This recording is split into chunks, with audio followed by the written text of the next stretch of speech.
আচ্ছা, আম, এরপরে আমাদের এই যে বেশ কিছু স্বীকার্য, এইগুলো হচ্ছে আমাদের আদর্শ গ্যাসের কিছু মৌলিক স্বীকার্য।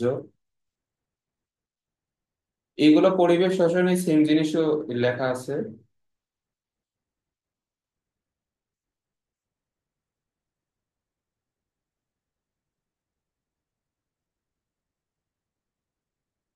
এগুলো এমনিতে পড়ে রাখবে, এগুলো সবগুলো লাগবে না। এই যে মানে তোমার 6 নম্বরে এটা মাঝে মাঝে আসে, তো এই 5-6টা মুখস্থ করে রাখবে।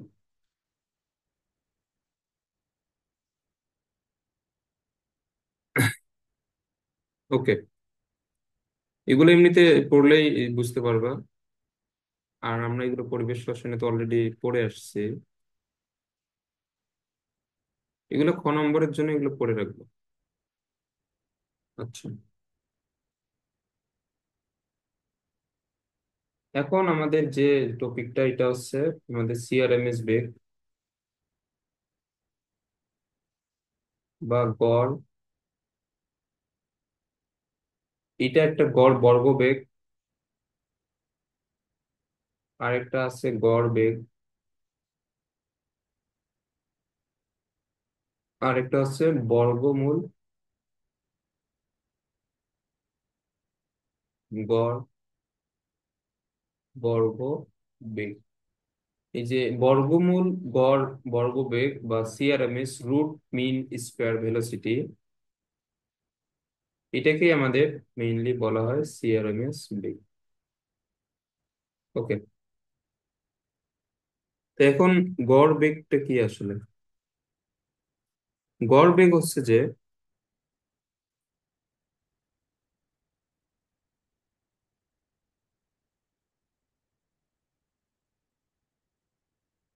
যেমন আমাদের এটা যদি একটা গ্যাস পাত্র হয়, তাহলে এটা ধরো একটা অণু, এটা একটা অণু, এটা একটা অণু।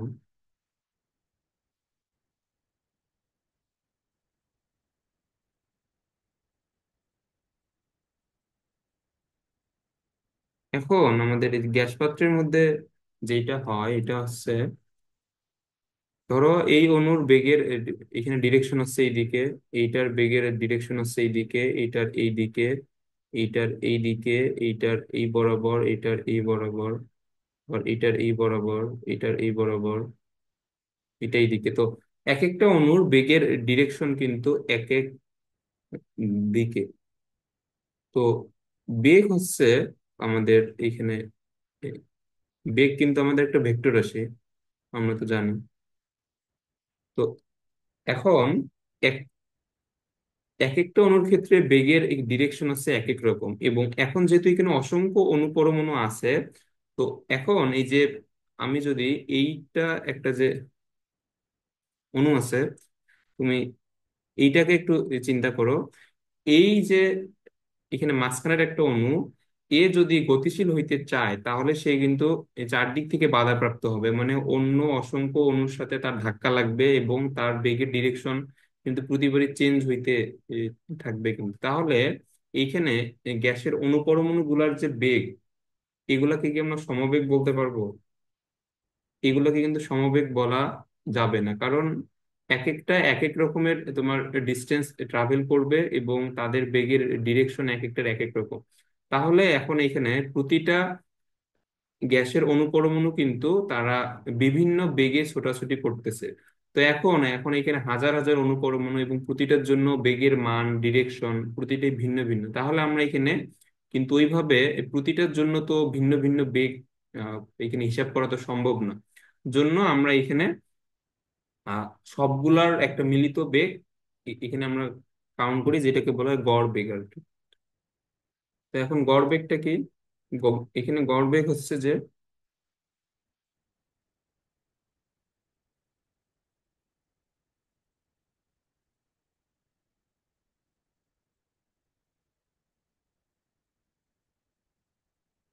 এটাকে প্রকাশ করা হয় সি বার দ্বারা অথবা সি এ দ্বারা। এ দ্বারা হচ্ছে এখানে এভারেজ বা গড়। তো এখন এইটা আমাদের প্রতিটা অনুপরমাণুর বেগ যদি এটা c1, এটা c2, এটা c3, তারপরে এটা c4, তো এখন এখানে অসংখ্য বেগ আছে, c5। তাহলে এখন এইখানে আমাদের প্রতিটা বেগ অর্থাৎ c1, c2, c3 dash dash dash cn, তাহলে আমরা এখানে যতটা বেগ নিব ওই সংখ্যা দ্বারা আমরা যদি এখানে ভাগ করি, তাহলে আমরা এখানে বেগের গড় মানটা পেয়ে যাবো। এটাকে বলা হচ্ছে গড় বেগ।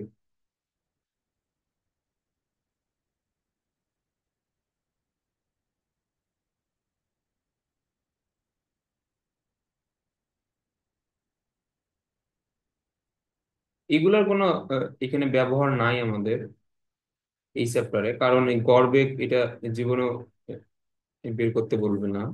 আর গড় বর্গ বেগ এটা হচ্ছে সি বার তার উপর স্কোয়ার, অথবা সি এভারেজ তার উপর স্কোয়ার। এটা হচ্ছে আমাদের বেগের গড় মানের বর্গ, সরি, বর্গ মানের গড়। এটা হচ্ছে c1 square, c2 square, c3 square plus dash dash dash cn square. তাহলে আমরা এখানে যতটা বেগ নিছি ওইটা দ্বারা এখানে ভাগ করলে গড় এখানে বর্গ বেগ পেয়ে যাব। আর হচ্ছে আমাদের finally C R M S, বা এই যে বর্গমূল গড় বর্গ বেগ, এটা কি হবে?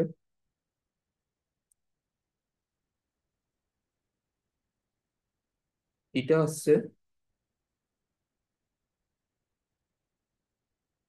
মানে এটা বর্গমূল গড় বর্গবেগ বলতে এই যে গড় বর্গবেগের বর্গমূল আর কি। তো গড় বর্গবেগ তো এইটা আমরা একটু আগে যেটা লিখলাম, এই যে c1 স্কোয়ার, c2 স্কোয়ার, আর এইখানে আছে c3 স্কোয়ার, আর এইখানে হচ্ছে cn স্কোয়ার, এখানে n, এটা হচ্ছে গড় বর্গবেগ। আর এইটার যে বর্গমূল অর্থাৎ রুট ওভার করে দিলে এখন যেটা আসবে এটা হচ্ছে সিআরএমএস।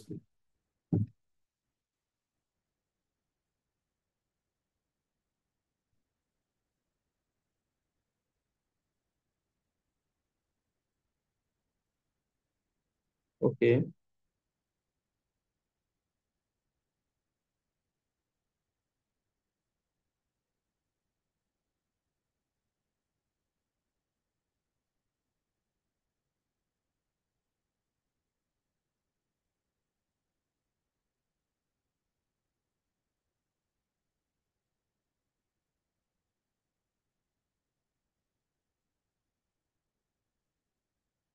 আচ্ছা, এখন আমাদের এই চ্যাপ্টারে বেশ কিছু প্রমাণ আছে, তো আমরা এখানে প্রমাণগুলো দেখব না, কারণ এখানে আমাদের প্রমাণগুলা দেখার এখন সময় বা ওইটার কোনো যদি দরকার নাই, বাট আমরা এমনিতে নর্মাল টাইমে করলে এগুলো প্রমাণগুলো দেখতাম, বাট এখন আমরা দেখবো না।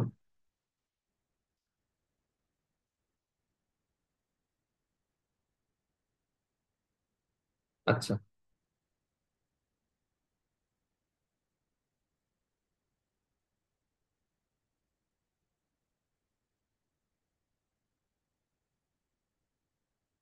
তো এখন এইখানে আমাদের গ্যাসের এই গতিতত্ত্ব থেকে আমাদের প্রথম যেটা সূত্র মনে রাখতে হবে, এই সূত্রগুলো লিখে নাও, এগুলো আমাদের ম্যাথ করার সময় লাগবে। এটা হচ্ছে PV is equal to 1/3 M N C square. এখানে সি হচ্ছে কিন্তু সিআরএমএস বেগ। এখানে এম কি? এম হচ্ছে একটা অণুর ভর, আর এন হচ্ছে এখানে অণুর সংখ্যা, মানে গ্যাস অণুর সংখ্যা। এম হচ্ছে এখানে প্রতিটা অণুর ভর।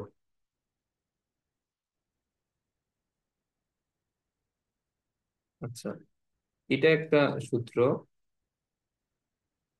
তাহলে এই সূত্রে এম হচ্ছে আমাদের প্রতিটি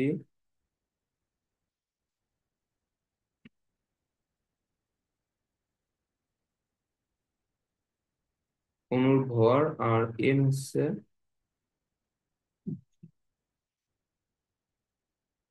অণুর সংখ্যা, আর সি হচ্ছে সিআরএমএস বেগ। এখন এখান থেকে একটা জিনিস, আমরা যদি আহ, একটা অণুর ভরকে অণুর সংখ্যা দ্বারা আমরা যদি গুণ করি, তাহলে এখানে কি পাওয়া যাবে? এখানে তো টোটাল ভর পাওয়া যাবে। তাহলে m × n, এটা কি হবে? এটা টোটাল ভর হবে না?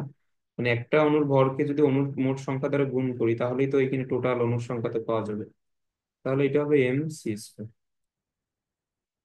তো এটাও একটা সূত্র। তো যদি আমাদের এখানে টোটাল ভর দেয়া থাকে, তাহলে আমরা 2 নম্বর সূত্রটি ইউজ করবো। আর যদি একটা অণুর ভর এবং অণুর সংখ্যা এখানে দেয়া থাকে, তাহলে এই প্রথম সূত্র।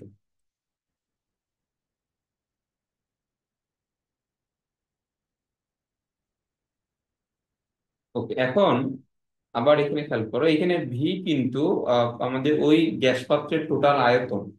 আর ক্যাপিটাল এম কি? ক্যাপিটাল এম হচ্ছে ওই গ্যাস পাত্রের যে আমাদের গ্যাসীয় পরমাণুগুলো আছে তাদের টোটাল ভর। তাহলে পি, তো এই যে টোটাল ভর ডিভাইড বাই টোটাল আয়তন, এইটা কি হবে? এখানে ভর বাই আয়তন, অর্থাৎ m/v কি? এটা হচ্ছে রো c²। তাহলে এইটাও আরেকটা সূত্র।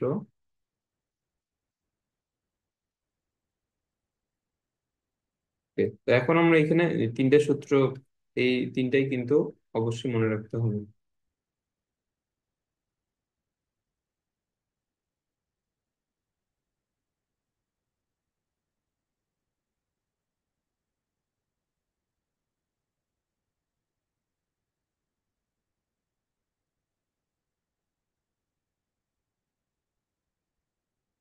আচ্ছা, তো এখন এরপরে আমাদের এইখান থেকে আরো কিছু সূত্র নিয়ে আসা যায়।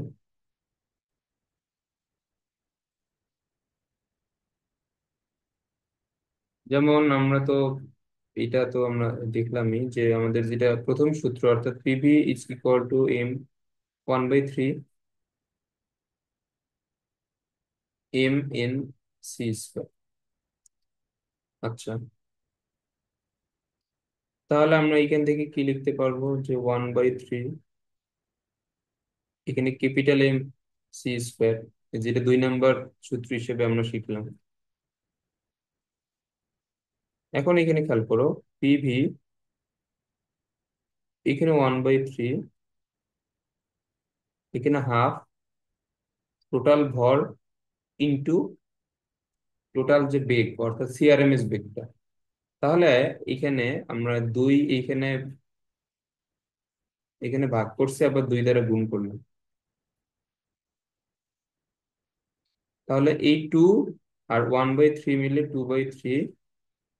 আর এইখানে হাফ mc², এই mc²টাকে আমরা কি বলতে পারবো? এটা হচ্ছে গ্যাসের গতিশক্তি, অর্থাৎ হাফ m v² আছে না? তো এখন এখানে এম বলতে আমরা কিন্তু টোটাল ভরটা এখানে নিয়ে নিছি।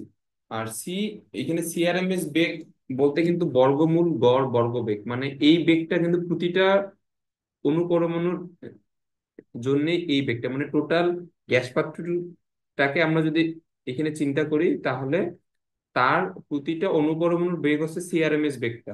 তো তাদের টোটাল ভর এবং টোটাল যে এখানে গ্যাস পাত্রটা আছে, আমরা যদি এটাকে একটা অণু এখানে ধরে নেই যার ভর হচ্ছে ক্যাপিটাল এম এবং বেগ হচ্ছে সি, তাহলে তার গতিশক্তি অথবা কাইনেটিক যে এনার্জি, এটা কি হবে? ½ mc² হবে না? যে আমাদের ½ mv² সূত্র মতে আর কি। এটা বুঝছো? হুম। বেশ। তাহলে এটা হচ্ছে পিভি ইজ ইকুয়াল টু 2/3 ই। এই সূত্রটা খুবই ইম্পর্টেন্ট। এবং এটার আমাদের আরেকটা ফরম্যাট আছে। আরেকটা ফরম্যাট না, মানে এই লাইন থেকেই আমাদের একটা লাইন আর কি লেখা যায়। এটা হচ্ছে, দেখো, পি সমান 2/3 E/V।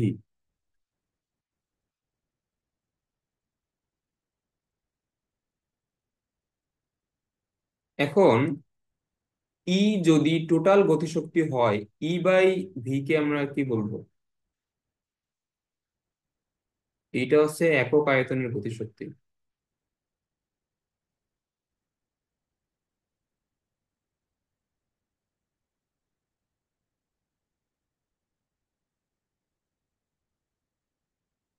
যদি আমাদের টোটাল গতিশক্তি হয়, তাহলে এটাকে আমরা যদি মোট যে আয়তন দ্বারা আমরা যদি ভাগ করি, তাহলে এটা হবে আমাদের একক আয়তনের গতিশক্তি। ওকে। তো চাপ অর্থাৎ পি একক আয়তনের গতিশক্তির 2/3, মানে দুই তৃতীয়াংশ, এটা বুঝছো? হ্যাঁ। তাহলে আমরা এই লাইন থেকে লিখতে পারি যে কোনো গ্যাসের চাপ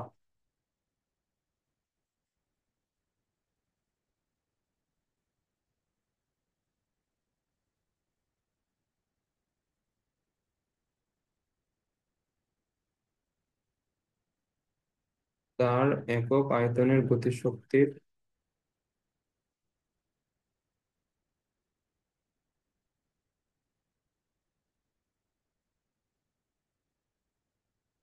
এখন এই প্রশ্ন কিন্তু আমাদের খ নম্বরেও আসতে পারে। এই যে এই লাইনটা এখানে খ নম্বরে লিখে দিবে, এই বলবে যে এটা ব্যাখ্যা করো। তো এই প্রশ্ন যদি খ নম্বরে আসে, তাহলে এটা এই যে এই লাইন থেকেই শুরু করবা আর কি, মানে এই যে এই পার্টটুকু লিখবা, তারপরে এই বাকি পার্টটুকু লিখে এটা just লিখে দিবা। মানে তোমার যদি এটা খ নম্বরে আসে, তাহলে এটা যে PV is equal to 1/3 mn, এই সি স্কোয়ার থেকে শুরু হবে। তো এই যে এখানে PV is equal to 1/3 mn, C square থেকে শুরু করে এইটুক, তারপর এইটুক পর্যন্ত লিখে দিলে এখানে ফর্মুলা। তো এটা খ নম্বরেও আসার মতো একটা প্রশ্ন।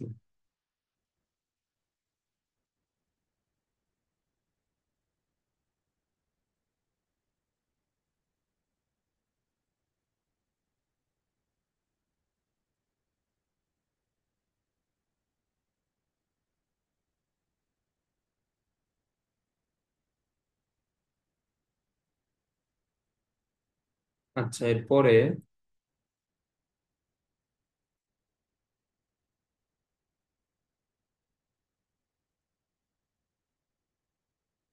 আমরা জানি PV is equal two nRT. আবার পিভি সমান আরটি হবে, এটা যদি 1 মোলের জন্য হয়।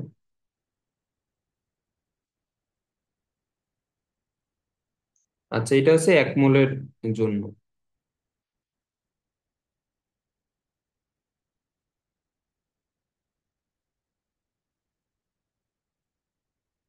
এখন এখানে একটা জিনিস খেয়াল করো। আমরা তো একটু আগেই এখানে দেখলাম PV is equal to 1/3 mn c square. আচ্ছা, এই জিনিসটা একটু এই মনোযোগ দিয়ে বুঝো। আমি যদি পিভি সমান আরটি লিখতে চাই, পিভি সমান আরটি আমি কখন লিখতে পারবো? যখন মোল সংখ্যা 1, অর্থাৎ 1 মোল গ্যাস অণুর জন্য আমি যদি এখানে কাউন্ট করি এম। এখন আরটি আমি এটা কি ধরে লিখছি যে গ্যাস অণুর সংখ্যা 1 মোল। তাহলে এখানে যে আমাদের স্মল এন আছে, এই স্মল এন এখানে কি প্রকাশ করে? গ্যাস অণুর সংখ্যা প্রকাশ করে না? তাহলে এই গ্যাস অণুর সংখ্যাটা এখানে কত হবে? 1 মোল। তাহলে 1 মোলে কতটি গ্যাস অণু থাকবে? অ্যাভোগাড্রো সংখ্যক। তাহলে এটা হচ্ছে এন হয়ে যাবে। এটা বুঝছো? হুম। ওকে।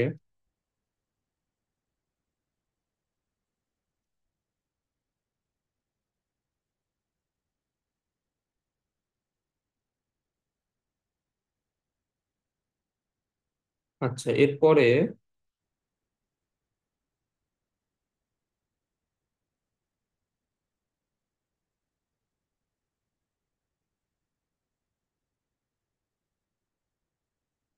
সেম ভাবে এখানে আরটি এখানে থাকুক, এইখানে 1/3।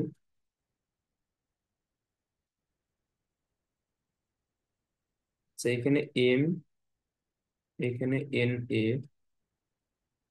এখানে হাফ সি স্কোয়ার দিয়ে একটা এখানে 2 আমরা গুণ করে যদি দিই, তাহলে এখানে আরটি, তাহলে এটা হবে 2/3 NA হাফ MC স্কোয়ার।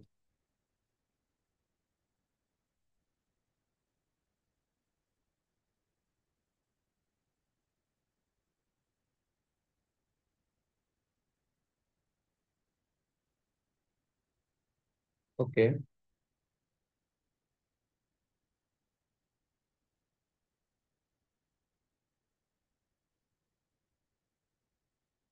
তাহলে এখানে আর টি, এখানে হচ্ছে 2/3 NA।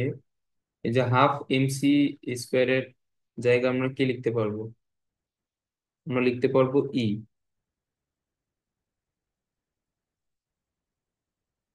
তাহলে এখানে ই সমান, যদি 2/3 এদিকে আসে তাহলে এটাকে 3/2 আর ডিভাইড বাই NA, তো গিয়ে এইদিকে ভাগ হবে। আচ্ছা, এখন আমাদের এই সমীকরণের যে ফরম্যাটটা আসছে, তো R/NA, এটার একটা নাম আছে, এটা মুখস্থ রাখতে হবে। এটাকে বলা হয় বোল্টজম্যান কনস্ট্যান্ট।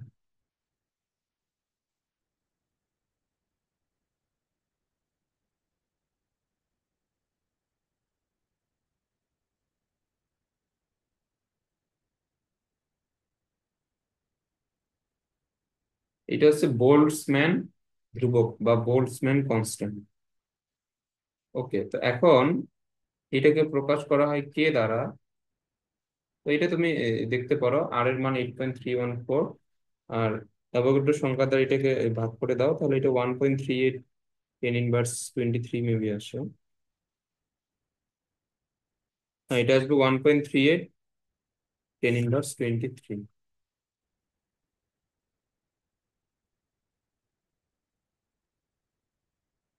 ওকে, তাহলে এটা হচ্ছে আমাদের বোল্টজম্যান এই ধ্রুবক। তো আমরা এই জায়গা থেকে তাহলে কি লিখতে পারবো? E is equal to 3/2 R/K, sorry, R/NA হচ্ছে কে, আর এটা হচ্ছে টি। এটা বুঝছো? বুঝছি।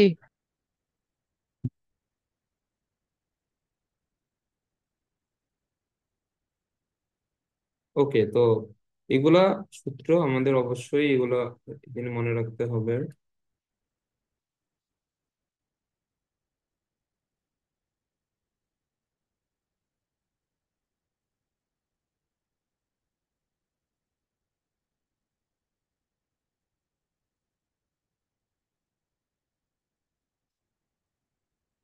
আচ্ছা, দাঁড়াও।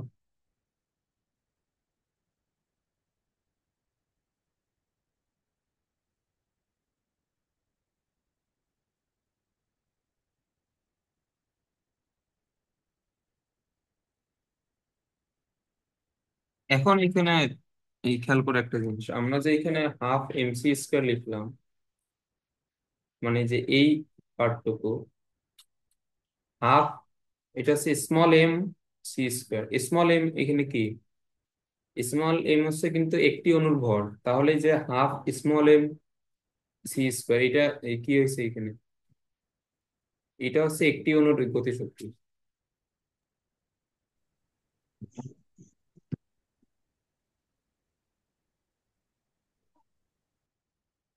তাহলে যে এখানে আমরা ই লিখছি, এখানে মেইনলি কি? এটা এটা হচ্ছে একটি অণুর গতিশক্তি, এটা বুঝছো? হ্যাঁ, বুঝছি। তো এখানে আমাদের সূত্র কিন্তু এখানে মনে রাখতে হবে, যে আমাদের যদি বলে একটি অণুর গতিশক্তি, তাহলে আমাদের হবে 3/2 KT। ওকে, আচ্ছা, এখন এটা বলো যে 1 মোল অণুর গতিশক্তি, তাহলে এটা কি হবে?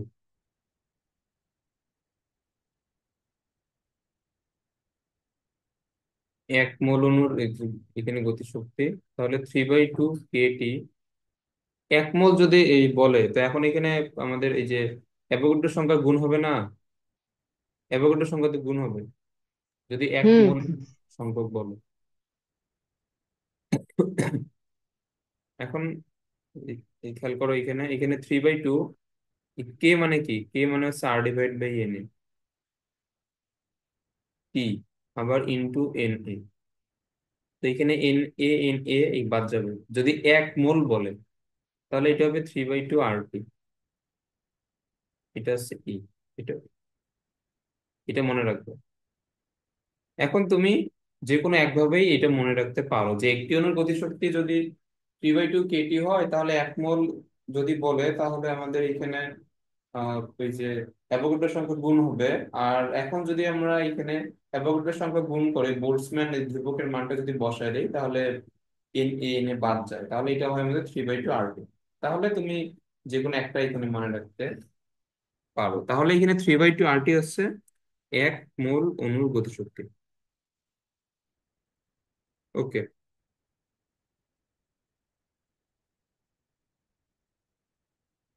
এগুলো আশা করি বুঝছো।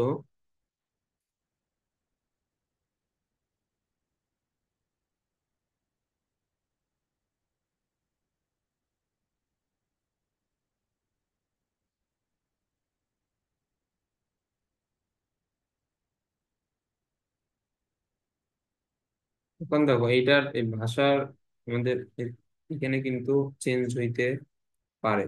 এটা যেমন 1 মোল বলতে যা কথা, এটা হচ্ছে 1 গ্রাম অণু বলতে সেম। এটা হচ্ছে 1 গ্রাম অণু বলুক বা পরমাণু বলুক, 1 গ্রাম অণু গ্যাসের গতিশক্তি সেম।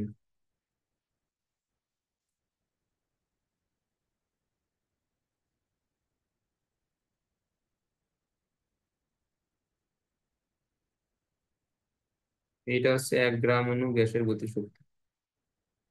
আর এটা জেনে রাখবে, এটা আমাদের কেমিস্ট্রিতেও এটা লাগবে। 1 গ্রাম অণু বা 1 গ্রাম পরমাণু, এই টার্মটা দ্বারা বোঝায় 1 মোল।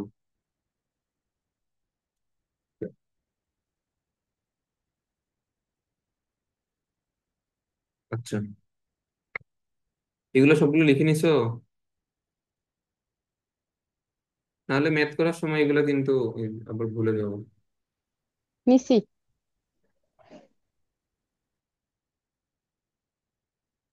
আবার এখানে খেয়াল করো,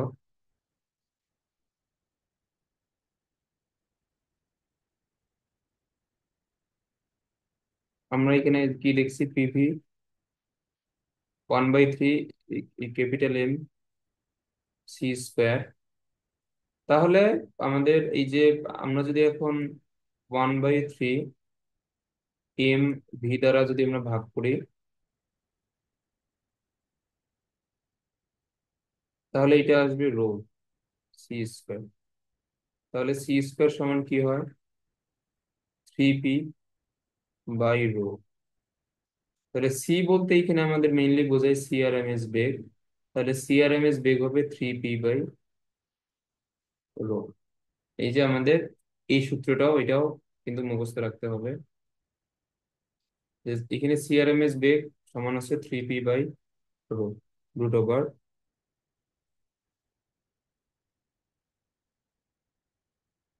আবার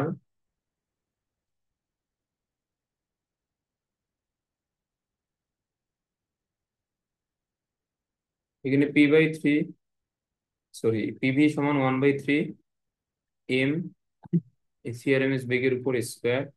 আমরা একটু আগেই দেখলাম যে পিভি সমান RT 1/3,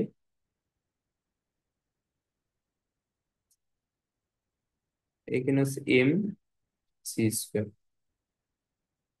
আচ্ছা এখন, আচ্ছা ধরো এটা একটু, এত শর্টকাটে লিখলে তো এখানে বুঝবে না। দেখো, এই ম্যাথের মধ্যে কিন্তু অনেকগুলা জিনিস আছে।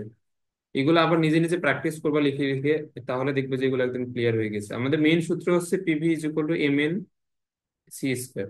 এখন আমি যখন পিভি এর জায়গায় RT লিখবো, তখন এইখানে অণুর সংখ্যা কয়টা হয়ে যাবে? একটা। একটা।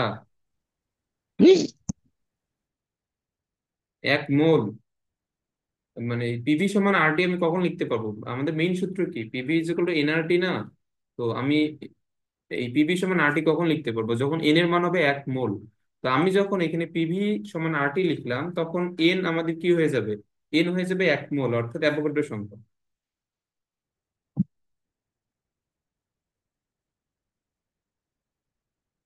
এই জিনিসটা তো বুঝছো? হ্যাঁ। তাহলে এখানে আরটি, তো 1/3।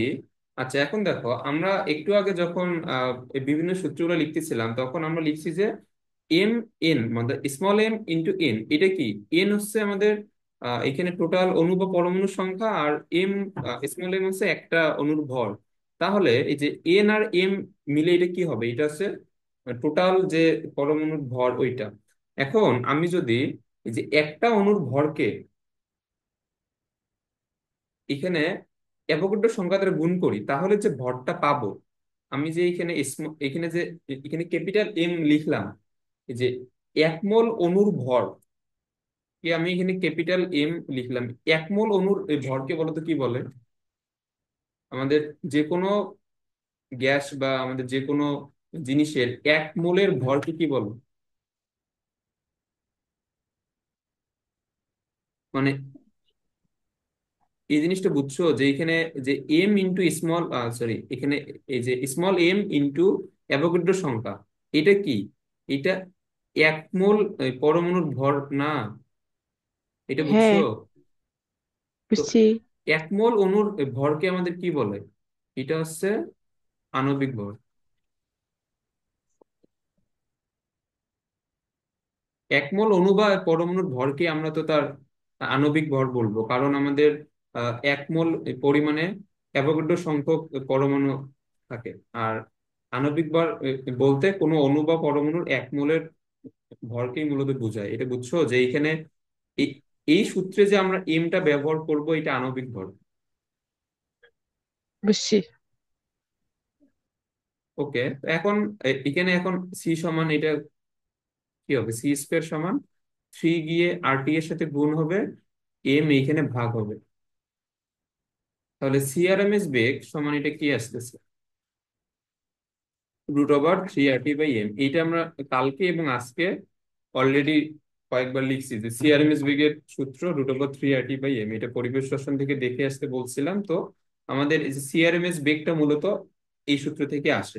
আর এখন এইখানে যে এম যে মেইনলি আমাদের আণবিক ভর, এটা কিভাবে আসে এটা আশা করি বুঝছো, যে এখানে এম হচ্ছে আণবিক ভর। এটা অবশ্যই মনে রাখতে হবে যে এখন যদি আমাদের এখানে গ্যাস হিসেবে বলে হিলিয়াম অথবা অক্সিজেন অথবা নাইট্রোজেন, তাহলে তাদের যে আণবিক ভর এটা বসাইতে হবে। এবং এই ম্যাথে যেটা সবচেয়ে ইম্পর্টেন্ট, এটা হচ্ছে এটা অবশ্যই এটা কেজি এককে লিখতে হবে। কারণ আমাদের যেগুলা মুখস্থ আছে ভরগুলা, এগুলো তো কেজি এককে আমাদের মুখস্থ নেই, সবগুলো গ্রাম এককে। যেমন অক্সিজেনের 32 অথবা হিলিয়ামের 4 অথবা নাইট্রোজেনের 14, এগুলো কিন্তু আমাদের সবগুলো গ্রাম এককে মুখস্থ। তো এই মানগুলোকে 1000 দ্বারা ভাগ করে এই কেজি এককে নিয়ে তারপরে এই সূত্রে বসায় ম্যাথ করতে হবে। আর টি তো এখানে সবসময় কেলভিন স্কেলে, আর তো 8.314। এগুলো বুঝছো? হুম। ওকে, এখন যদি আমাদের এই সম্পর্কগুলা থেকে কিন্তু বিভিন্ন প্রশ্ন আসতে পারে। এখন তোমাকে এই জিনিসটা জিজ্ঞেস করতে পারে যে দেখাও যে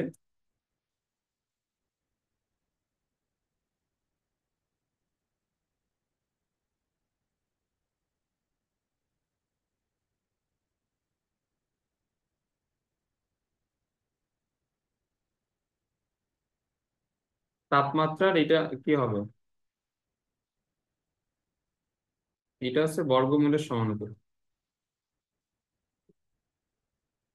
এখন এইসব ছোটখাটো প্রশ্ন কিন্তু আসতে পারে ক নম্বরে। তো এই প্রশ্নটা আসলে অবশ্যই এইটুক মানে এই এই প্রমাণটুকু এখানে দেখাইতে হবে। তারপরে যদি তোমার এখানে এই সিআরএমএস বেগের সাথে চাপের সম্পর্ক চায় অথবা ঘনত্বের সম্পর্ক চায়, তাহলে এই প্রমাণটুকু দেখাইতে হবে। তো এই জন্য এইসব ছোটখাটো প্রমাণ এখানে দেখানো। তুমি এগুলো অবশ্যই প্র্যাকটিস করবে, কারণ এগুলো এগুলো পরীক্ষায় ক নম্বরে আসতে পারে। যে সিআরএমএস বেগের সাথে একটা গ্যাসের ভরের সম্পর্ক কি, এটা হচ্ছে বর্গমূলের ব্যস্তানুপাতিক। তারপরে তাপমাত্রার সম্পর্ক কি, এটা হচ্ছে বর্গমূলের সমানুপাতিক। তারপর চাপের সম্পর্ক হচ্ছে বর্গমূলের সমানুপাতিক, তারপর ঘনত্বের সম্পর্ক বর্গমূলের ব্যস্তানুপাতিক। তো এইগুলো কিন্তু খ নম্বরে আসার মতো প্রশ্ন। তারপর একটু আগে যে এখানে লিখে দিলাম, যে এই যে আমাদের কোনো গ্যাসের চাপ এর একক আয়তনের গতিশক্তির দুই তৃতীয়াংশ, এটা তো খুবই গুরুত্বপূর্ণ। এটা আহ, এটা খ নম্বরে আসে, এবং এটা আমরা ইউনিভার্সিটিতেও আমাদের এই প্রমাণটা আসছিল। আমাদের ইউনিভার্সিটি পরীক্ষায়, মানে ভর্তি পরীক্ষায় না, আমাদের ইউনিভার্সিটি যে এখন আমরা যে পড়াশোনা করতেছি, তাও কিন্তু আমাদের এগুলো পড়তে হয়। তো এগুলা ভালোভাবে এগুলো পড়ে রাখবো। আর যে কোনো ইউনিভার্সিটিতে যদি তুমি সায়েন্সের বা ইঞ্জিনিয়ারিং কোনো ডিপার্টমেন্টে যদি পড়াশোনা করো, তাহলে কিন্তু এগুলা লাগবে।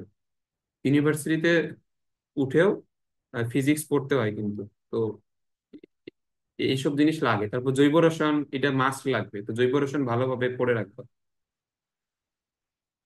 আচ্ছা, না এটার সময় শেষ।